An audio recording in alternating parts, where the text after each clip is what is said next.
speak. 1, 2, 3, testing. 1, 2, 3, testing. Share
Good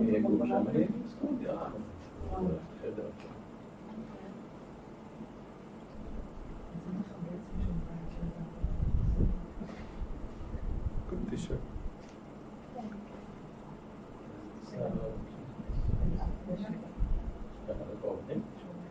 Okay. More than 10? Done. This is already a lot. Okay. Namaste and good evening to all of you.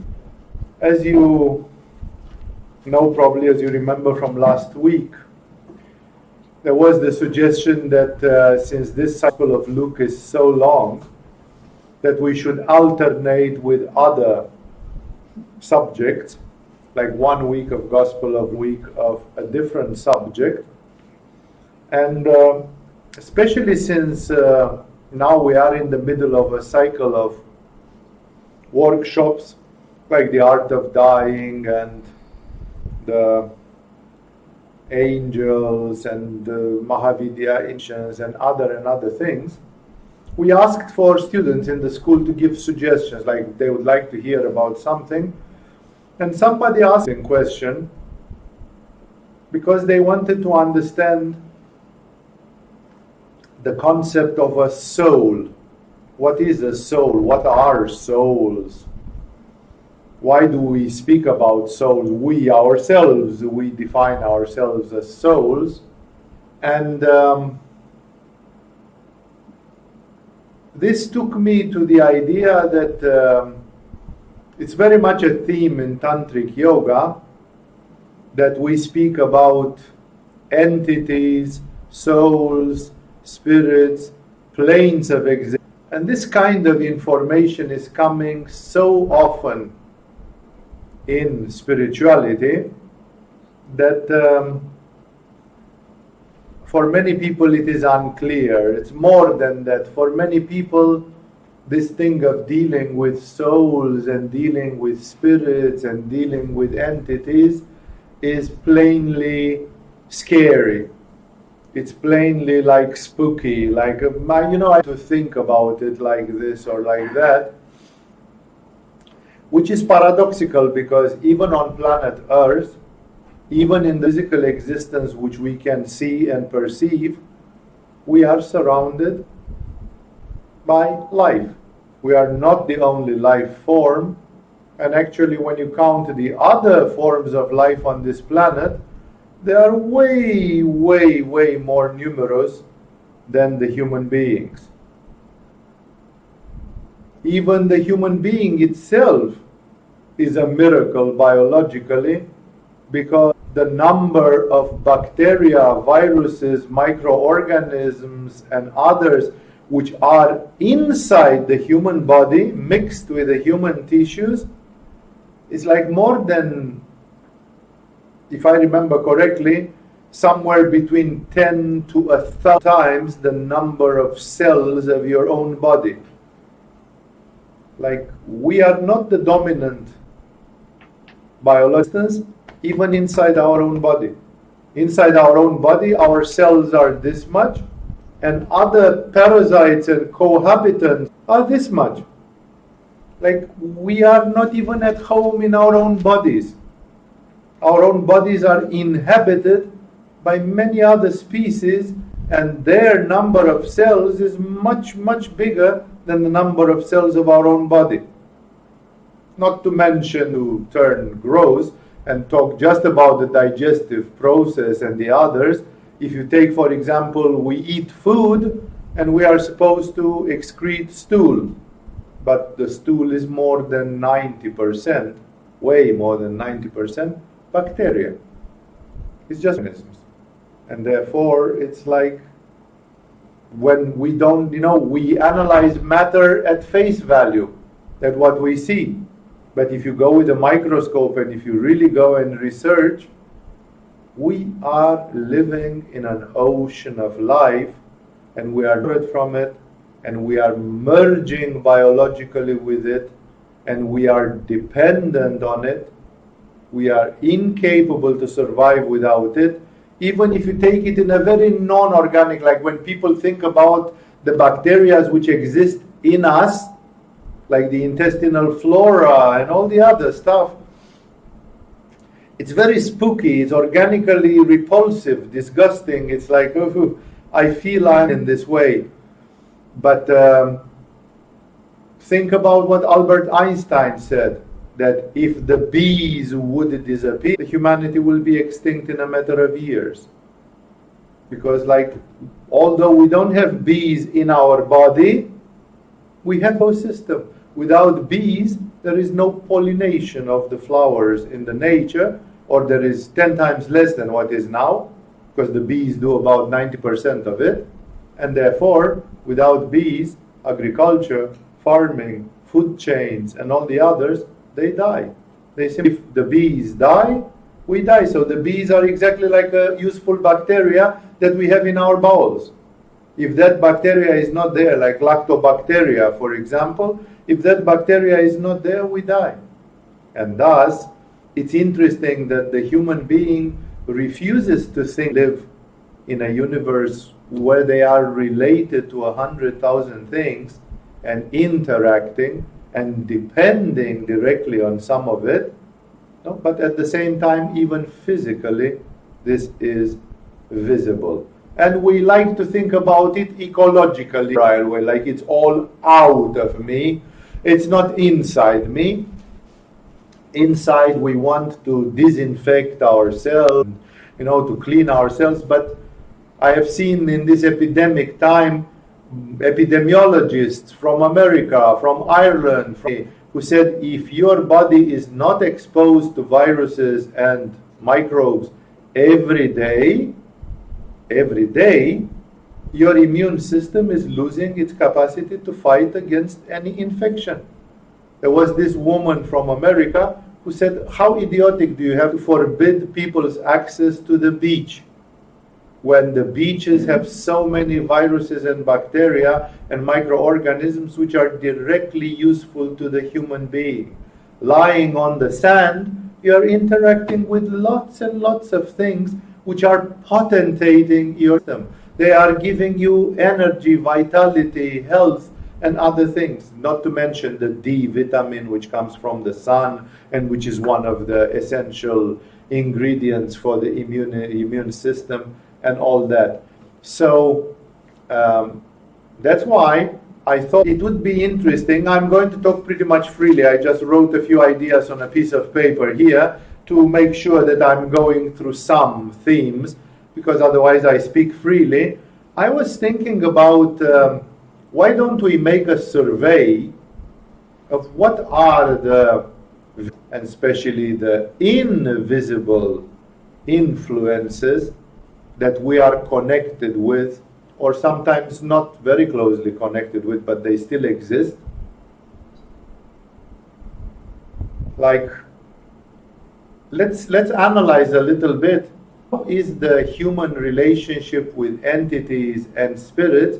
Because either you talk about the demons which Jesus is casting out in the Gospel of Luke every time and talks about them, or we talk about angels, or we talk about Mahavidyas, or Tantra and the Tantric way of looking upon the world, or we talk about a lot of other things, the art of dying and the 6 lokas, and where can the human soul go after death, and all that stuff.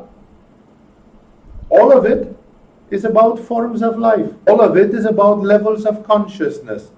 All of it is about lokas, locations, places where the human being could go, interactions which the human being can have.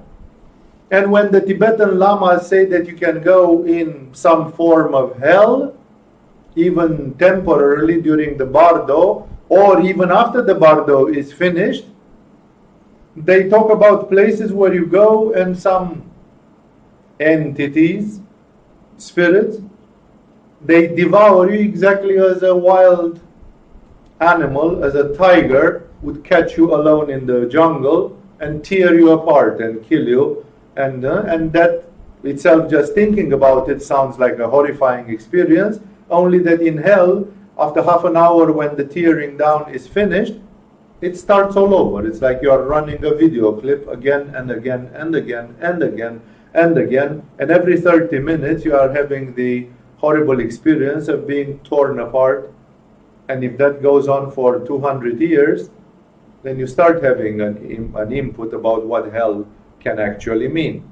So I think it's very important, and I would like to start from this primary question: what is the soul, right? Because we always have this duality, that there is the body, which is the material organization of matter.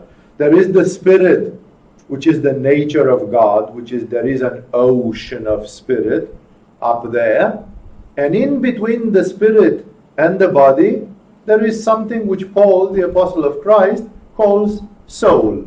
That the human being is made of spirit, soul, body. So the soul is a sort of a concrete gathering of spirit which corresponds to this particular body. Like in a certain way, it seems that spirit, imagine spirit as an ocean which fills up the universe. Like the ocean of mind and the ocean of consciousness of the divine. But the universe is not homogeneous. Because, for example, in the universe you have galaxies, stars, and other formations. And those formations, even the gravitation, which is a basic concept, is not the same. You go somewhere in the middle of nowhere, the gravitation is, you cannot feel it, it's a sort of a continuum. And if you go near a very big sun or star, not to mention a neutronic star or something, the gravitation becomes like a well, like completely a deep well which sucks everything. So the universe is not homogeneous. It's not the same structure. It's like if you would be a car running on the road, and if the road is homogeneous, the car is going like. But if the road is having stones, then the car is going budup, budup, budup, budup, budup, budup, budup. The universe is like a stony road. Every star is a stone on the road. Every solar system, every other irregularity in the universe. That's why the great mystics, you can see some account of that in the theosophic literature, like for example in the Secret Doctrine of Miss Helena Petrovna Blavatsky.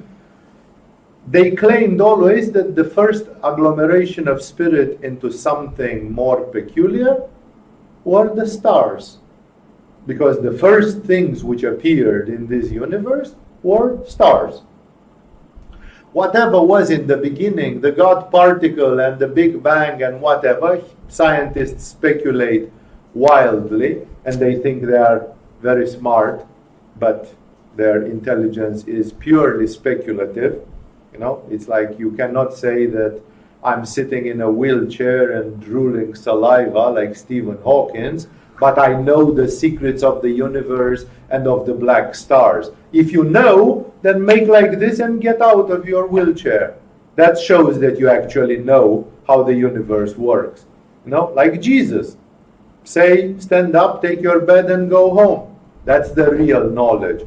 The fact that you speculate that mathematically you have a model about how the Big Bang, that's completely bullshit. Because if it would be true, you would be able to move the stars on your little finger, around your little finger. It's simply speculative intelligence. But in the mystical intelligence, they say that the first souls, and they were very big souls, they were the stars. And if you know a little bit of astronomy and cosmology, actually the stars are divided in two. The stars, which are very seldom to be found nowadays, many of them have collapsed and become neutronic stars and so on, and the regular stars like our sun. Our sun is not one of the old stars. So there are some cycles of evolution there.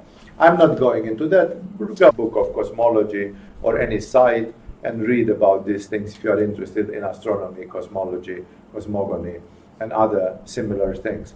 So it seems that the first souls of this universe were the old stars.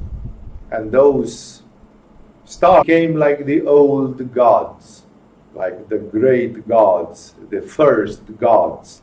And then from those there appeared smaller, and then the stars started developing solar systems, And for example, in a solar system like ours, each planet became a god.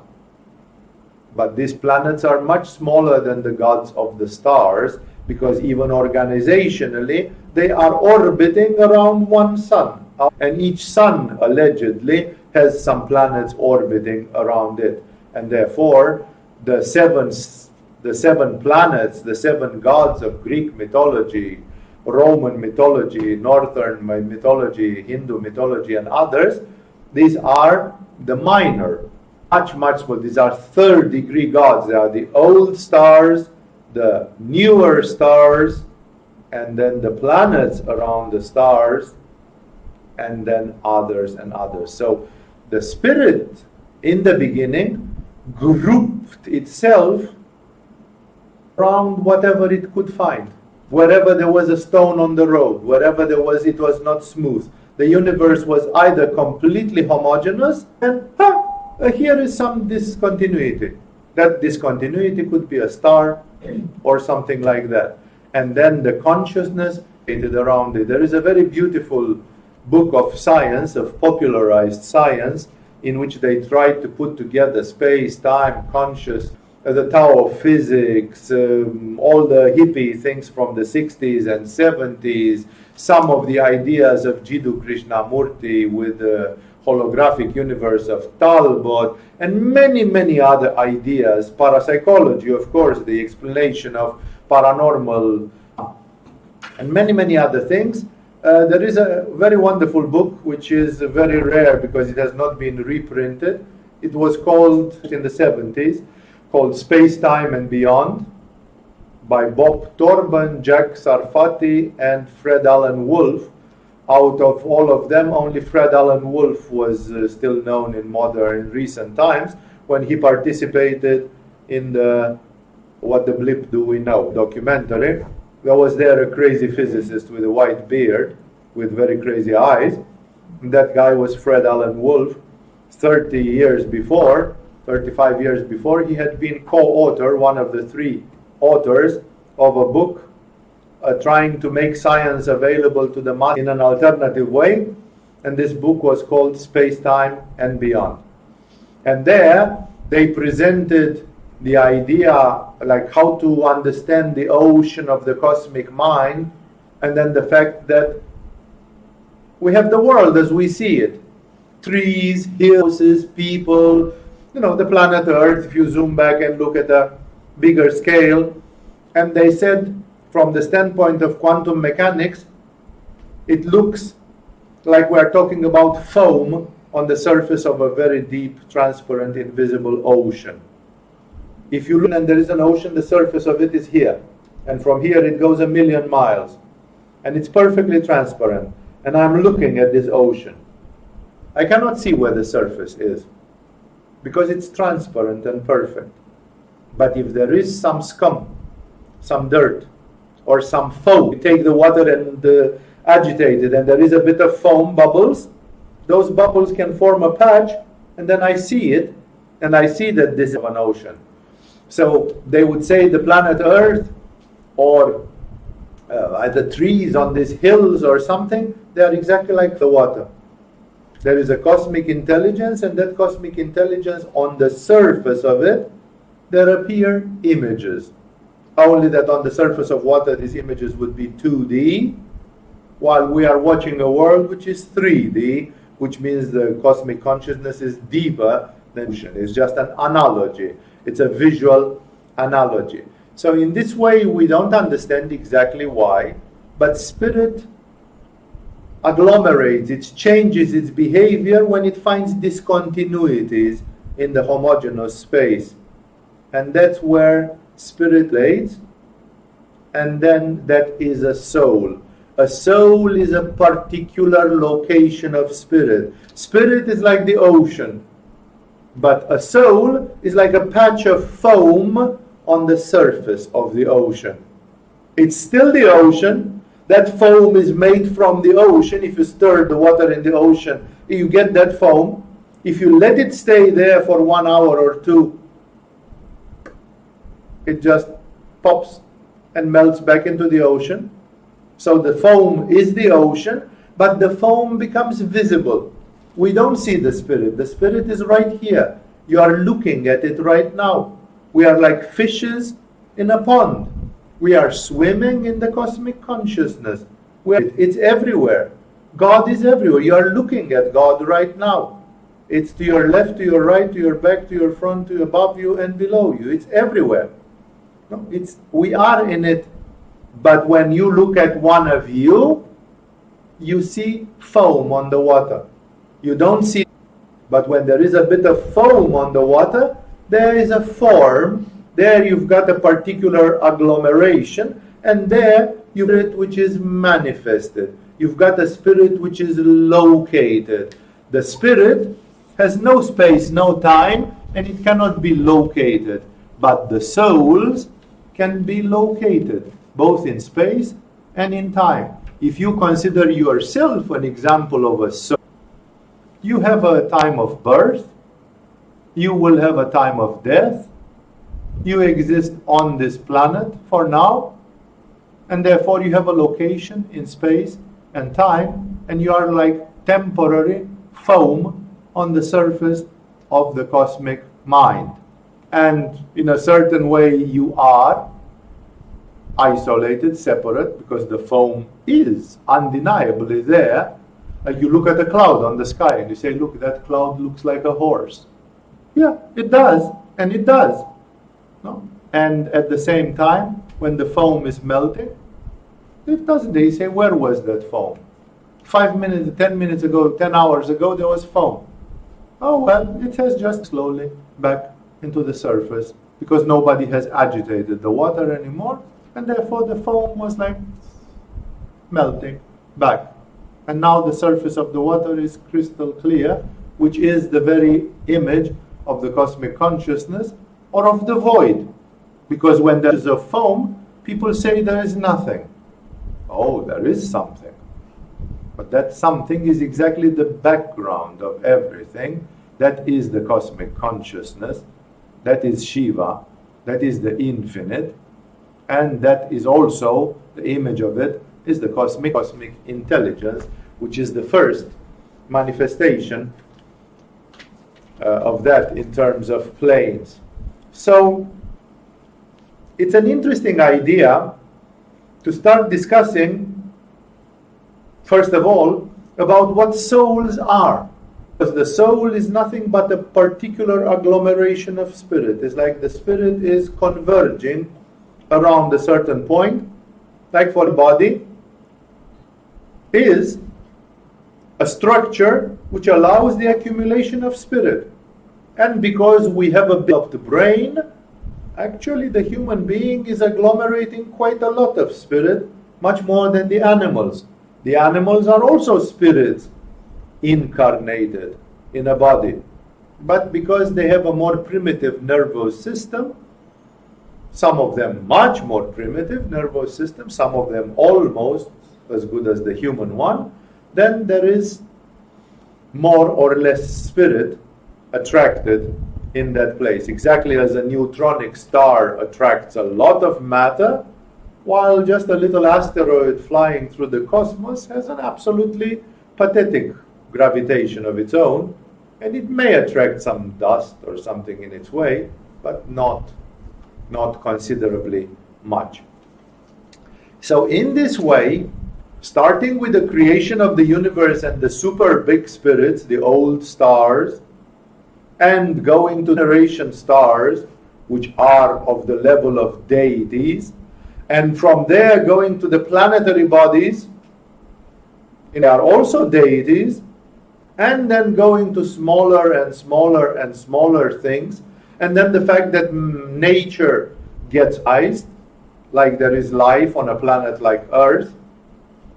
They found primitive forms of life even on Mars, like some bacterial, elementary DNA form of life on Mars as well. So now we know that life is possible everywhere. There was life, there were bacteria and things found on asteroids and meteorites. In the matter of asteroids and meteorites, they found molecules which obviously were coming from some sort of life as we know it. And there may be lots of forms of life which we don't even know yet. We haven't understood yet. So to make the long story short, souls are in different places, which means agglomerations of spirit, and that is very, very interesting. In my opinion, to turn the back to this knowledge, like I'm scared to know about it, it's exactly like, but if you go in the jungle, island, how many forms of life are there in this jungle?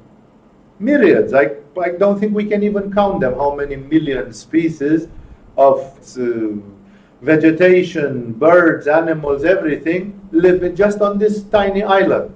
This is a relatively small island, and still there must be millions of forms of life. And just to say, it's too spooky for me to think about it. Like, why? That in which we live. We live in that world. And actually to go in the jungle, knowing the jungle, much, much smarter than to go in the jungle without knowing the jungle, because then almost for sure you will become a victim of what's knowing in the jungle. That's why if the universe is a sort of a jungle, it's very, very useful to know this jungle, to expect, to know what's happening, and therefore to know what kind of spirits, entities, or souls exist in this universe. Either William Shakespeare in Hamlet, when he says, there are more things between heaven and earth, O Horatio, than meet one's eye, by which it means like there's a lot of life consciousness. Or even Jesus, when he says there are many mansions in the house of my Father. Like he says, the house of God, which contains many, many mansions. The Tibetan yogis may have simplified this system of mansions when they talk. It's a Sanskrit word taken from India.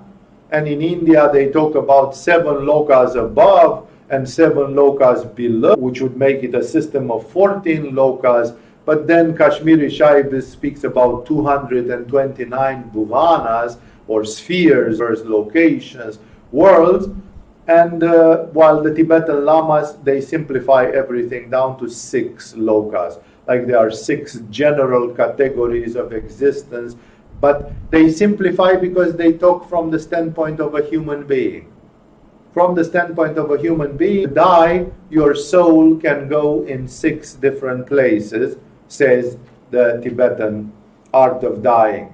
And thus, I'm trying to make a little bit of order in these many mansions, in this, the fact that there is more, there is a lot of heaven and earth.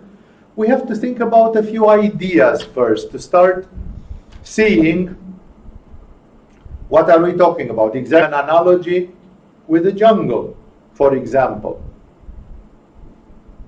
Perhaps one of the least practical, but which is very important for people who do spiritual practice, is the classification of the spirits in the fact if they are above human, subhuman, or somewhat equivalent to human, in the same zone as the human beings.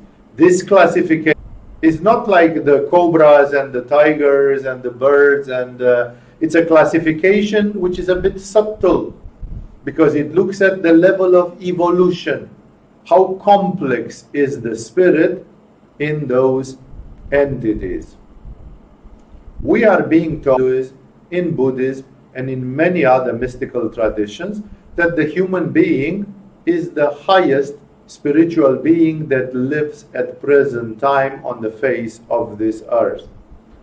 We can speculate if 25,000 years ago the Atlantic people, they were in touch with alien civilizations, who built the pyramids and the Sphinx, and like there are so many mysteries in history. It was just a matter of advanced technology which now it's been lost, or if it's been a matter of communication with other civilizations and whatever. That's not really important. We are talking here from the standpoint of the spiritual evolution.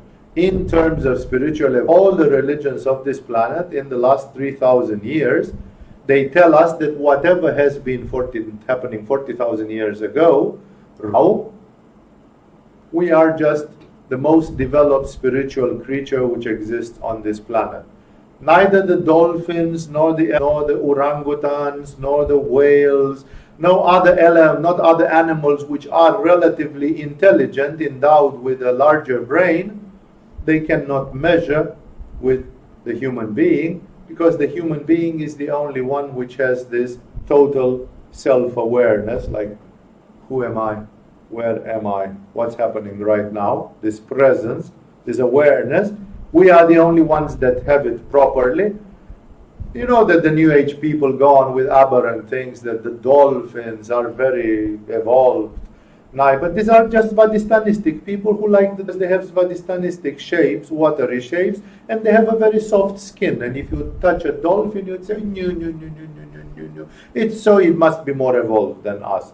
Because see, we kill animals, and the dolphins usually don't, except in self-defense or something. So they must be more evolved than they are not.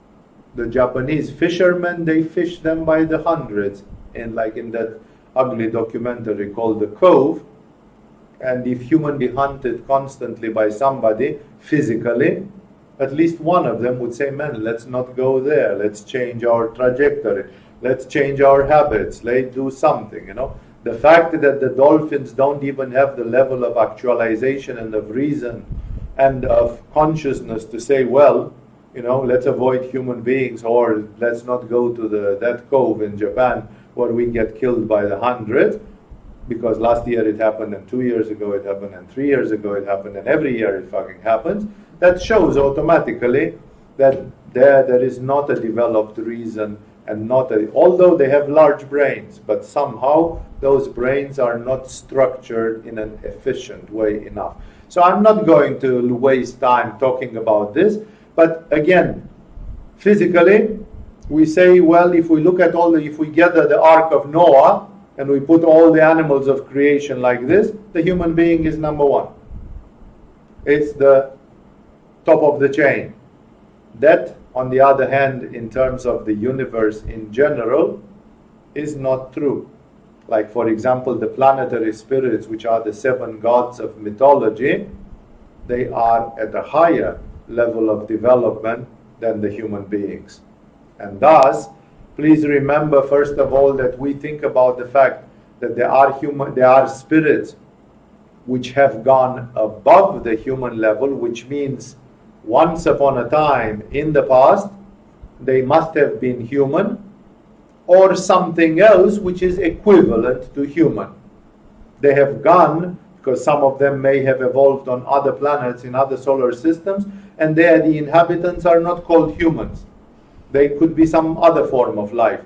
But there was a consciousness, an intelligence, a reason which looks like that one of humans, which acts like that one of humans.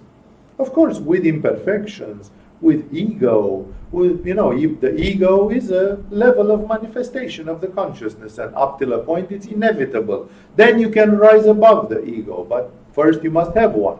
So, what I'm trying to say here is, there are spirits, entities, souls, which are above human, and we cannot see physically any of those on this planet. If Jesus is incarnating on this planet, then we see something higher than human. But even he is trying to play human, not to spook us, not to provoke us, and just showing, look, I can come down to the humanity, therefore the humanity can come to my level as well. We are united somewhere through this Spirit of God. The Spirit of God, the ocean on which these patches of foam appear, the ocean is the underlying substratum, and it's the same for all of us. It's the same Spirit of God.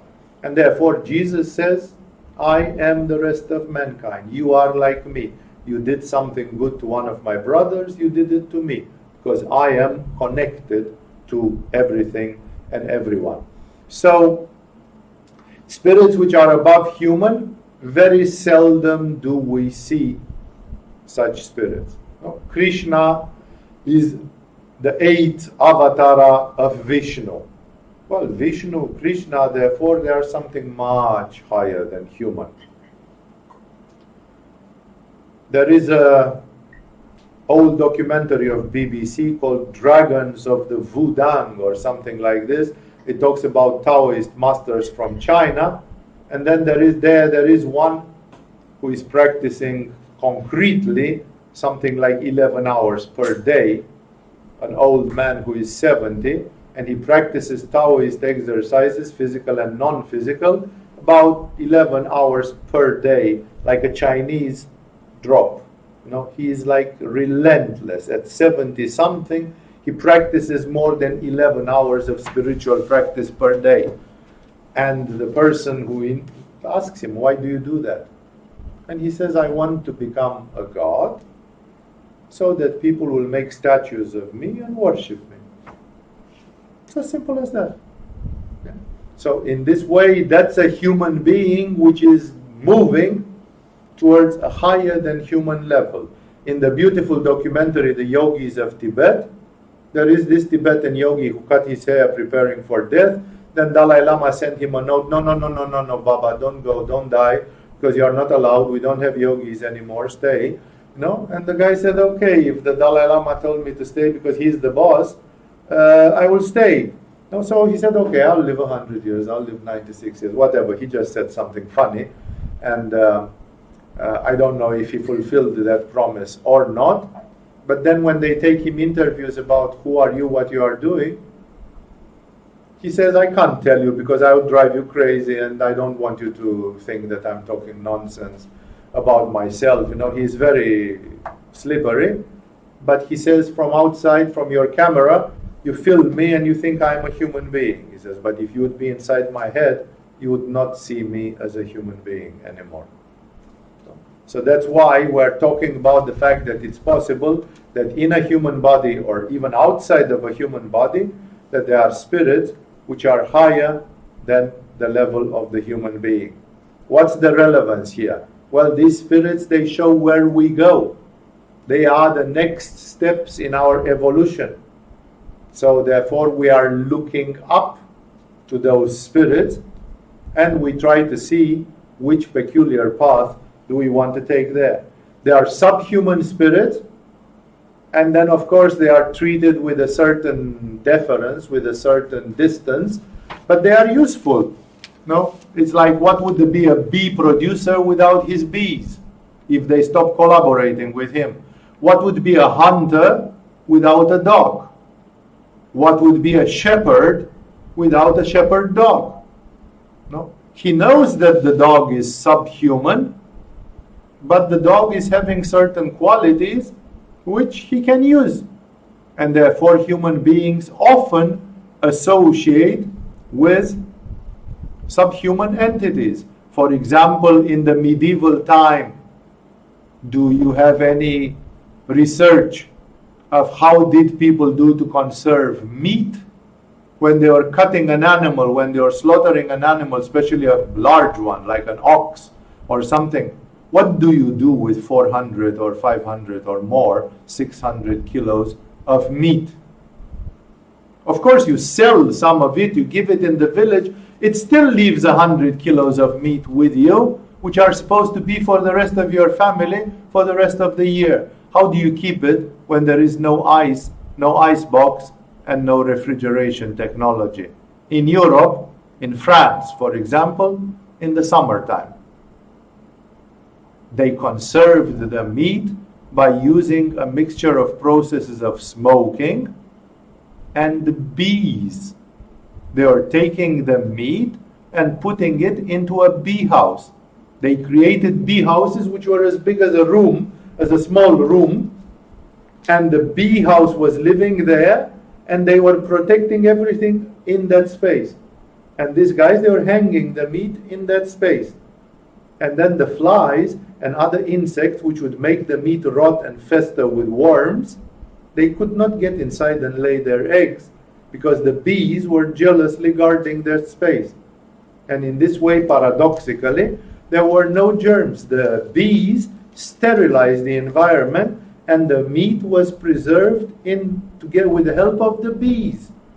And the bees are some spirits which have the level of existence of the fairies, of the pixies as the British call them. because fairy is a bit of a mixed word. Okay, fairy tales, the tooth fairy and so on. Sometimes it's like a stronger one, a higher one, and sometimes it's like a tiny little playful spirit of nature. The same word, fairies and pixies and a few others, they designate entities belonging to the air element and to Anahata chakra, which some of them are superhuman and some of them are subhuman, like the dog. Yeah? But there was a collaboration of the human being. So if I say subhuman, I don't say necessarily something bad. But on the other hand, we try to go higher. Nobody is trying to become like his dog or like his cat. We can make a Walt Disney joke. Everybody wants to be a cat. You know, we can make that funny. That's from the Aristocats, in case you haven't seen it when you're kids. We can make that joke, no? But the truth is that Milarepa doesn't want to be a cat. Milarepa has been a cat long. And Milarepa wants to be the patron god of cats, but not a cat. He can be the protector. If he happens to love cats, he is not a cat. And thus, the subhuman entities are there, but they something to distance us from.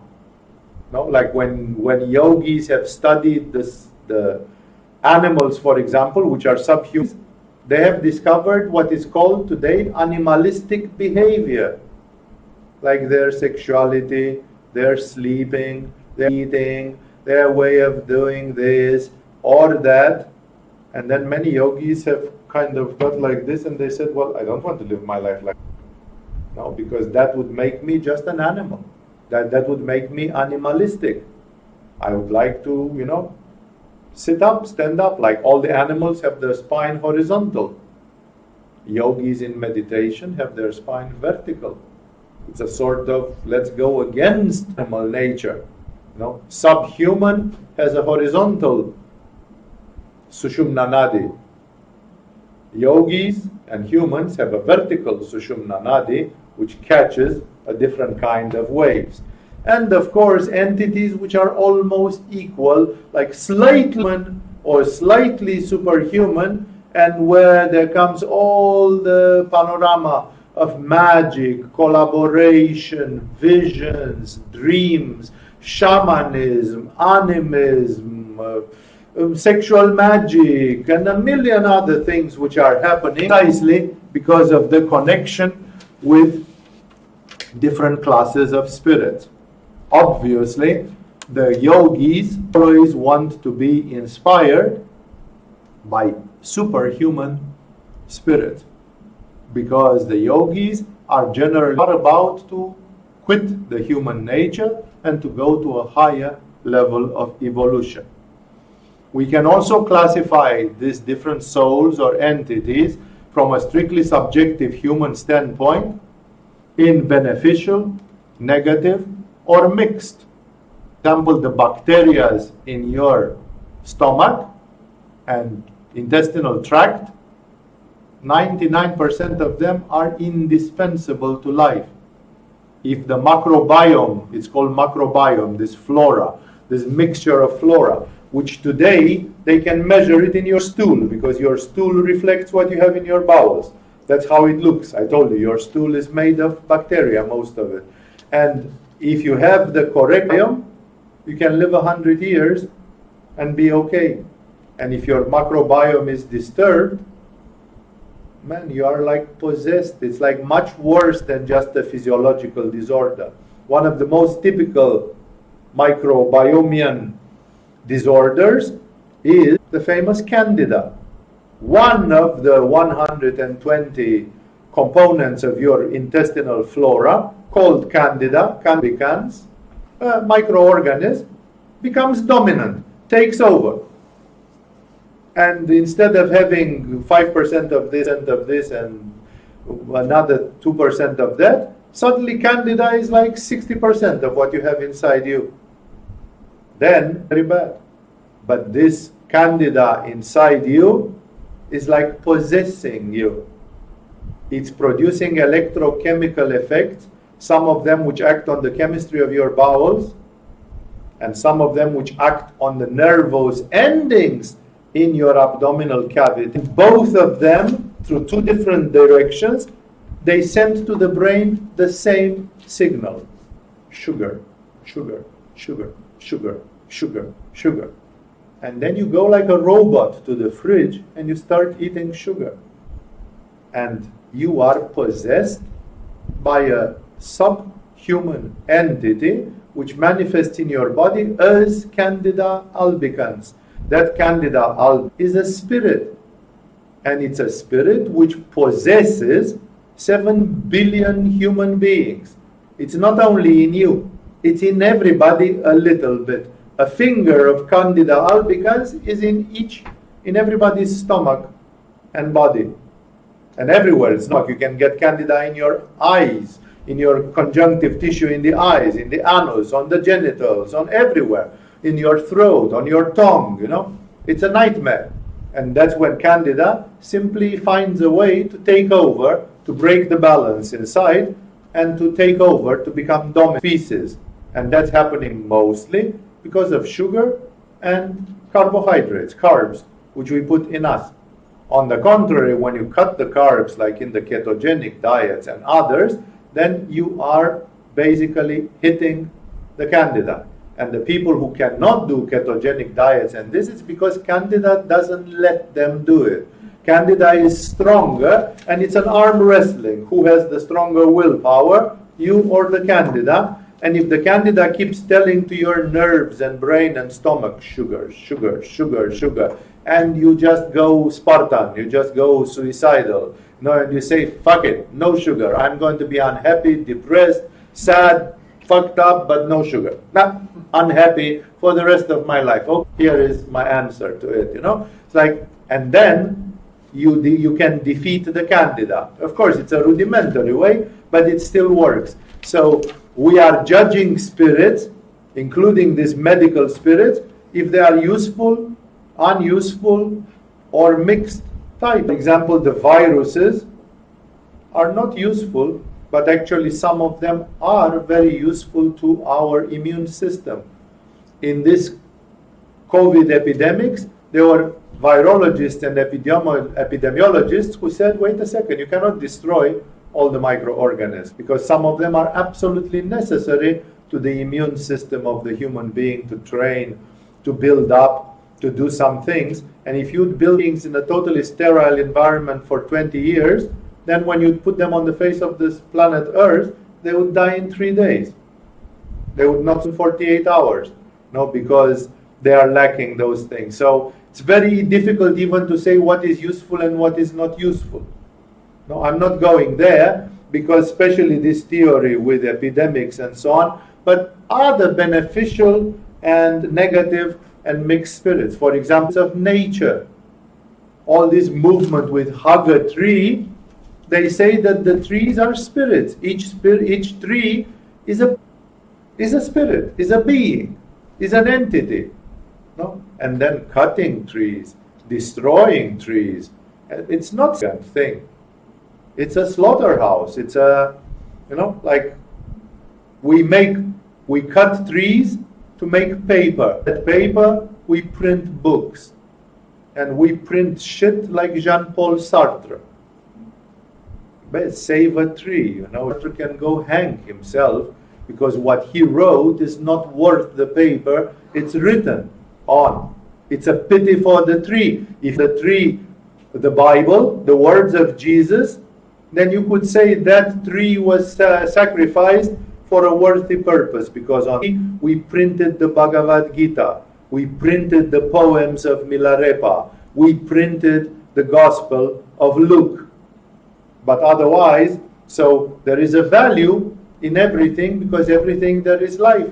The Findhorn experiment, which people are ignoring because of the wall of silence, the Findhorn experiment is amazing because in Findhorn, these 3 people, they grew up monster vegetables, amazingly successful vegetation. In the climate of England, very friendly, like here in the jungle, everything sprouts and grows. But in England, the agricultural seasons are very difficult. It's 50 degrees north in the northern latitude, so it's not a joke to make agriculture, because the season of sunlight and heat is quite small. And not only that they did it in England, but they did it on a soil which was considered the most unfertile soil in England. And it's like you'd say, but they were ignorant and they didn't know. Come on, the farmers know how to distinguish fertile soil from... If that soil would have been fertile, a farmer did 500 years ago, 1,000 years ago. Somebody would have discovered it and made a great farm there. The soil was not fertile. And in an infertile soil, in a country which is not the paradise for agriculture, like England, these people from Findhorn, they created formidable vegetables and gardens just with the help of the spirits of nature, fairies and others. Now, if you want to have green thumbs, you can try the same. I've got a lot of land here, waiting for whatever we're going to make with it. Why don't you come and try to plant a plot of your own, pay for it, and call on the fairies, and show me that you can make some tomatoes as big as that? Because that's what they did in Findhorn. Yeah. The question is, do you... Because we say, are they beneficial or negative or mixed entities? There are entities which are definitely negative, and you can think about all sorts of dangerous animals in the jungle. Like, for example, on land, there is not one single tiger. If 1,000 years somebody would have brought on this island 2 tigers, a male and a female, now you wouldn't be circulating quietly at home at 10 o'clock when I finish this satsang. Because on an island of 14 kilometers by 14 kilometers, to have 10 families of tigers, you wouldn't be able to have a romantic walk in the evening. So it's like there are animals there are spirits which are negative, dangerous, if you want to use another expression, more friendly. There are definitely spirits which are beneficial, like we cannot live without our lactobacteria, and we cannot live without the bees, and we cannot live without a lot of other things in this world, and things which sometimes good, sometimes bad. From the poison of the cobra, you can make some powerful medicine. And also, if you get bitten by a cobra and you don't get the treatment in good time, you can also die. So there is a mixed thing there. They are spirits. It doesn't matter if they are higher than human or lower than human. That's another criterion. From the standpoint of this criterion, remember that there are spirits which are beneficial, negative, or mixed. For example, an entity which is making you have a deliberation with a wonderful orgasm, and which is stealing your ojas in the process, is that a beneficial or a negative entity? It depends from which point you look at it, because if you never practice spirituality, you say, the heck with it. At least I masturbated every day like crazy, and I had a lot of fun. But if you like Milarepa, then you say, no, that one was stealing my ojas, and then I have to do this and I have not to do that, and no. So it depends very much. It's a subjective point of view, what is beneficial or negative.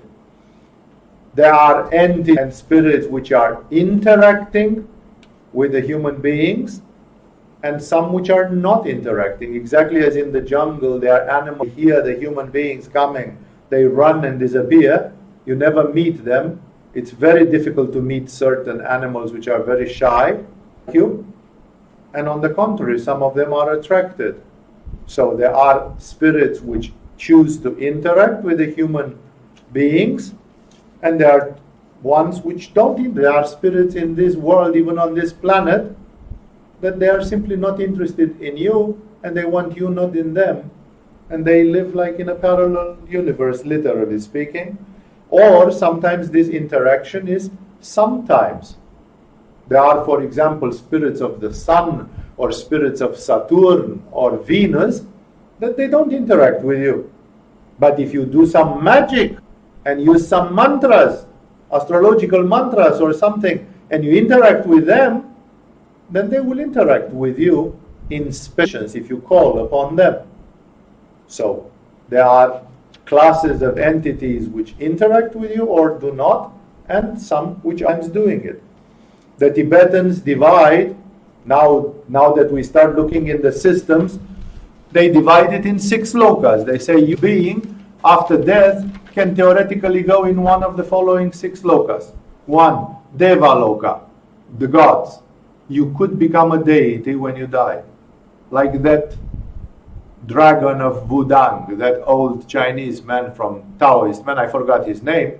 We have the documentary, watch it, it's a relatively short documentary, 45 minutes or so, where they describe mostly, they didn't find many, you can imagine, in 10, 20 years ago when that documentary was made, and they talk mostly about 2 of them. And one of them is this crazy old man who wants to be a god. He wants to be, so theoretically, Tibetan yoga says such a human being, when they die, they go to Devaloka. They become devas. They become equal with Jupiter and with Venus and with Mars, with the devas from Devaloka. They become, a god is born, a deity is born. So deities can appear. Maybe that old man who is in that documentary, maybe he's dead already, because he was old at the time of making of that documentary, and maybe now he is a minor god in the pantheon of gods. After Devaloka, there comes the human loka. The human loka is placed quite high, because the humans have to become Buddhas to reach enlightenment, and therefore the human condition is coveted.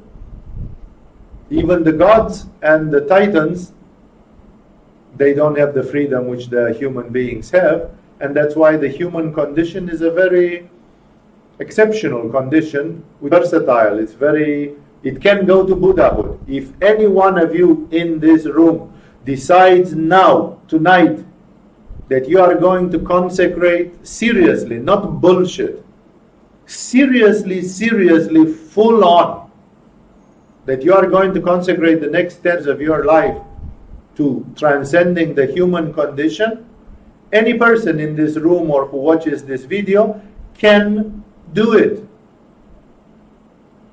And therefore the gods, the deities, they cannot stop being gods. But the humans stop being humans.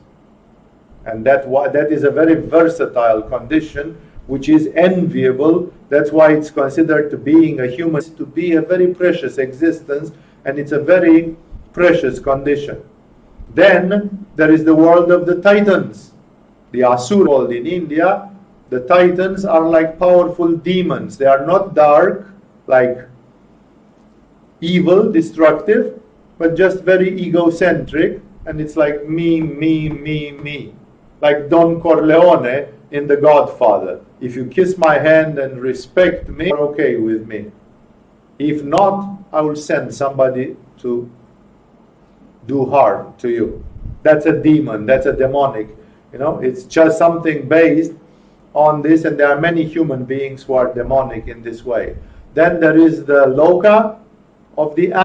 The animals don't rise to the level of the human loka. So when you see Robin Williams playing with his dog in What Dreams, that is metaphysically inaccurate. The dog and the man cannot be in the same universe after death. They are segregated in 2 different places. Then there is the loka of hells, which is better not to visit. Everybody visits it once in a while, and everybody has had hellish experiences. Otherwise, your evolution would not be complete. And if you haven't been to hell, then unfortunately the bad news is that you will have to go for your instruction to hell. I hope that if hell from today on, it will be just as a visitor and for a very, very short period of time. And you will not be afflicted by it. But yes, hells do exist. And finally, the last of the lokas is the loka of the hungry ghost, of the pretas, which is a place of suffering where there are spirits It's a sort of hell, but not as bad as hell. On the contrary, the yogis of India, they divided the spirits of the universe according to the chakras or according to the planes. Different perspective, because you can say we have spirits of Muladhara chakra. Like, for example, some of the bacteria go and multiply in your shit, or in cow shit if you prefer something more romantic. They are Muladhara chakra bacteria. They are Muladhara chakra spirits. The dogs are much more evolved and complex Muladhara entities. It's true that they sometimes eat shit as well. No, because of that. But, hey, they are spiritu Muladhara which are of highly divine nature, like Ganesha. Ganapati Deva is represented in Muladhara often. And let's not forget the very epitome of Muladhara chakra consciousness, which is Brahma. Brahma, the creator. The creator. So here, you who understand yoga, it's about the sub-levels of the chakras. It's about how deep in those chakras we're talking about. But we can speak about spirits of the earth element, like the gnomes. In the old days, it was said that the gnomes were the ones manufacturing the magic sword, Excalibur, the sword of King Arthur, and all that rest. Then we have spirits of the water element. On lower levels, we can speak about succubi and incubi, which are sexual vampires, which suck the sexual energy from men and from women. But we can speak about mermaids and nymphs, which are sorts of spirits of nature, not necessarily vampiric, still subhuman. We can talk about higher spirits on Svadhisthana, like the Apsaras, the goddesses of the water element, called Apsaras, the most sensual, beautiful, amazing goddesses that have ever been represented in mythology. And you can king love on the temples of Khajuraho in India. Most of those beautiful women in erotic scenes there, they are Apsaras. Even in Thailand, these male and female entities which do like this. In some Thai houses, you have a female and a male, one doing the va. Those are Apsaras. These ones which have a very funny thing on their head, and they are long and elegant. Those are typically Apsaras in the Thai gods and goddesses of the water element. Then you can have spirits of the fire, like the salamanders and all entities of fire, the rakshakas and others, some of them terrible, some of them useful, like the spirit of fire itself. Then of air, like the fairies, the pixies, and other spirits already light. Again, some of them subhuman, some of them deities, going to Ishvara Deva and Kakini Shakti and all the goddesses of the air element. Vishuddha chakra, like the Gandharvas, the Dakinis, and others. Dakinis are mixed spirits, they are not only Vishuddha chakra. Spirits of Ajna, like some of them can be related even to Shambhala, or helping Shambhala, supporting Shambhala. And even divine spirits, like the angelology mentions the seraphim, the angels which are upholding the throne of God on Sahasrara, the angels of the highest order called seraphim, which are on Sahasrara. Because we talked about angels, let's not mention that we can classify the spirits in male, female, or neutral in gender. I don't know if you realize that in nature we have things which are plus, like the protons. We have things which are minus, like the electrons. But we have things which are zero, like the neutrons. Atom is a mixture of protons, neutrons, and electrons. And thus, in nature, there are things which are male-female, like Brahma with Sarasvati, Vishnu with Lakshmi. Those are like Ida and Pingala. And there are things which are in Sushumna with neutrons, neither plus nor minus. That's the famous secret of the angels. That's what the angels are. That's why I've met often people who compare the angels with the devas. That denotes a formidable ignorance, because the gods are masculine while the angels are not. Yeah? When you speak about masculine and feminine, you don't speak about angels.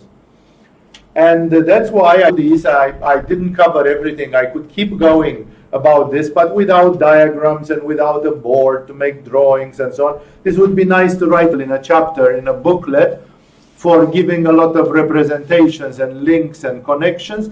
Here in just a lecture, I just mentioned all these spirits for you to understand that we live in the jungle. We are surrounded by spirits. Some of these spirits don't want to hear us. They've got nothing to do with us or to share with us. Some of them, they do. And for example, if you are not careful, let's say you take lice on your body. Lice or fleas, but the lice are more pernicious than fleas. Don't clean the lice, you can have them forever. They will never go away by themselves. So exactly as there are insects that like to parasite your body, exactly in the same way there are spirits or entities which like to parasite your body. And some already do, bacteria in your bowel and inside your body. And you cannot stop it from being, and if you stop it from being, you die. Because you survive precisely symbiosis. But of course you can live without lice and without fleas. And that is legitimate to get rid of those, because life with those than life without those. While life without lactobacteria is impossible. You die without lactobacteria. You must have lactobacteria in your system. And thus, this story of spirits becomes very meaningful in things like, because we have the art of dying happening. In the art of dying, ultimately when the human spirit, soul, dies, where does it go? How does it interact with all these spirits of the universe? Is it relevant? Yes, relevant. And there you find, for example, that there are a few very powerful spirits, higher than human, which are called the Dhyani Buddhas. That the Dhyani Buddhas can help you during the bardo, during the process of transition, and they can emancipate you, and they can amazing good things for you. So in the art of dying, it's very relevant, because we ourselves are spirits manifested in a body. 100 years later, not manifested in a body, but still entities. The soul is still somewhere. In Tantra, a lot of things has to do with the spirit, because when we make love, our sexual energy and other things, there's a lot of interaction. There's an interaction between the spirit of one lover and another lover. If there are 3 lovers or 23 lovers in a room, there is interaction between all the spirits of them, plus the fact they do worship of deities, they use yantras and mantras and a lot of invocations and other things. And then in the sexual tantra, there is a relevance of what is the story of the souls, spirits, and entities present there. I mentioned even the epidemics. Epidemics, according to Tibetan medicine and Ayurvedic medicine, related to spirits. There is a spirit of the coronaviruses, which is guiding all the little viruses which are on this planet. That's why dealing with a virus is a form of magic. It's a form of shamanism. And as you can see, they try to isolate people, and eventually everybody put the tail between their legs and said, we think we can't stop it, but we are headed a little bit. It's like in the end, there's no way even the modern medicine can have, except some barbarous methods that if you isolate somebody in a cell. But that cannot be forever, and therefore that's not a solution in itself.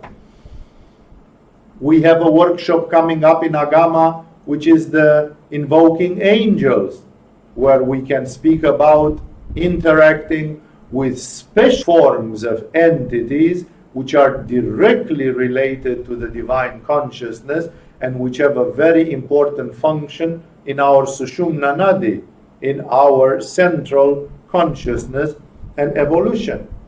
We are teaching, I think we are going to do even this one more coming up. We are going to do, in the end of June, if I remember correctly, we are going to do the Mahavidya, one more Mahavidya initiation. In Mahavidyas again, you are dealing with the Mahavidya herself, which is a gigantic entity, bigger than the sun, like Surya Deva is a small deity compared to what Kali and Bhuvaneshwari are.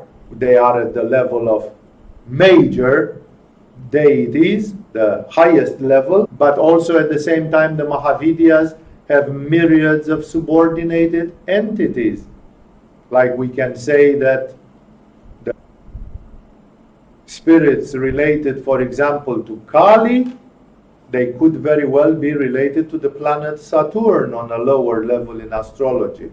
And therefore Saturnian spirits and influences, they might be subordinated to the big ministry of Kali. And generally, I told you all these things because here in Agama, we are a tantric, and the spirit of Tantra, both Tibetan and Indian, it doesn't matter, is a spirit which is shamanic. Like, we work with the universe, with elements, with resonance, but at the same time we know, I, who am a conglomerate of the 5 elements, because that's what I am a mixture of the 5 elements, and I am a spirit. These 5 elements, they attracted spirit. And I'm like a foam on the surface of an ocean, right? I am a conglomerate of something. Because here there is a special discontinuity in the uniformness of space, because of this here there is also present a spirit and the soul. And thus, Tantra is unique in its view. And in Tantra, we are dealing with elements and forces like fire, water, Manipura chakras, Vadhisthana chakra, and this. But at the same time, we look at the entity, like I am not only the 5 elements, I am also a spirit. I am a soul, this body, and this soul is a patch of foam, is an accumulation of spirit in this local area where this physical body. And therefore, in Tantra, we are looking at the aspect of consciousness as well, of everything, and now then even computers have spirits, and then there are also computer viruses which attack the software of the computers and sometimes even the hardware, exactly as a virus attacked me or my energy or my intelligence or my neural flow. If it's a virus of encephalitis or meningitis or something, it attacks my CPU, it attacks my processor, my central unit. And thus, it was a good question, this one, and I felt that I would be happy to talk to you tonight about what are souls, how they accumulate spirit, how we are not the only souls, how there are myriads of classes of souls. Some of them are in the body, many of them are not right today. They might be in 10,000 years from now, or may have been 10,000 years, not in a physical body.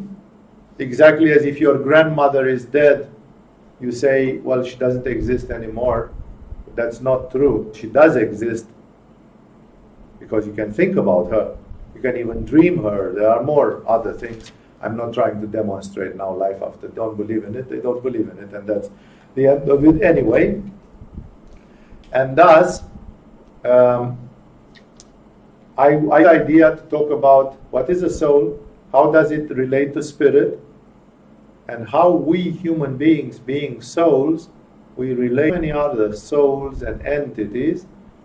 And those of you who do yoga, they know that it's all based on the laws of resonance, that when I work on Manipura, something is happening, that when I work on Anahata, something else is happening, that my body reacts in a different way, my soul reacts, my emotions react in a different way, my mind reacts in a different way, and thus this is a very rich way of looking upon life, evolution, resonance, our relationships with the universe.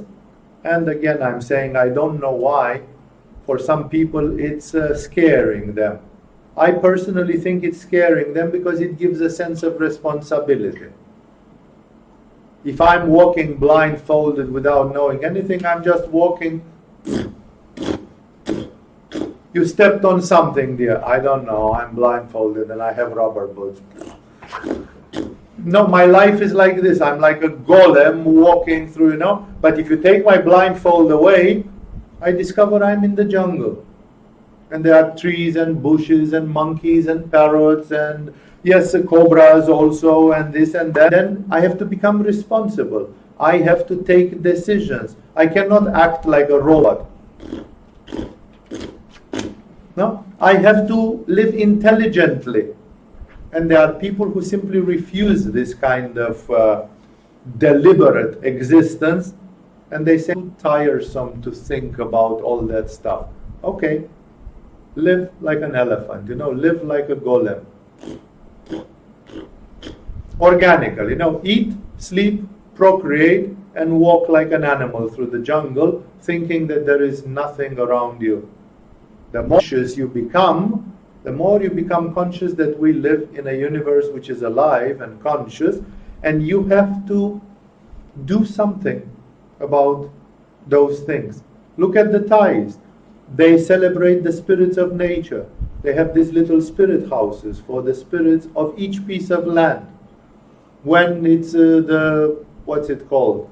Both in the Songkran but also in the autumn, when there is the Loi Kratom, they put fire on water. They put these lotus flowers with fire on the ocean, and they light balloons, and they celebrate the goddess of water, because the rainy season stops and there starts the next part of the year. Like there is always a connection with the spirits of nature and with the forces of nature, and that's how a human being should live, with a minimal degree of awareness of the world we live in, from the standpoint of spirits and souls, because sometimes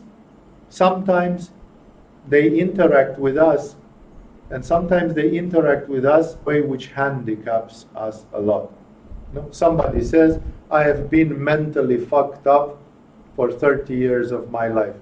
And then one day I just decided for 10 years to not eat sugar.